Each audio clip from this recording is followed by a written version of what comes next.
পরিবর্তনশীল শিক্ষা ব্যবস্থায় নোট গাইড প্রয়োজনীয়তা হারাচ্ছে বললেন শিক্ষামন্ত্রী।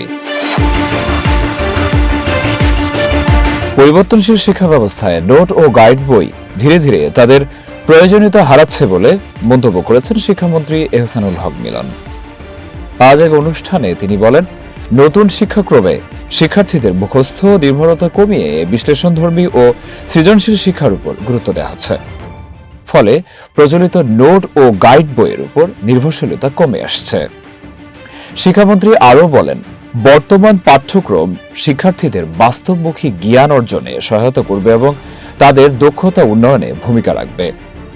তিনি বলেন, শিক্ষা ব্যবস্থাকে আধুনিক ও যুগোপযোগী করতে সরকার নানা উদ্যোগ গ্রহণ করেছে, যেখানে শিক্ষার্থীদের চিন্তা শক্তি ও উদ্ভাবনী ক্ষমতা বিকাশকে অগ্রাধিকার দেওয়া হচ্ছে। বিশেষজ্ঞদের মতে এই পরিবর্তনের ফলে শিক্ষার্থীরা কেবল পরীক্ষার জন্য নয়, বরং বাস্তব জীবনের জন্য প্রস্তুত হতে পারবে।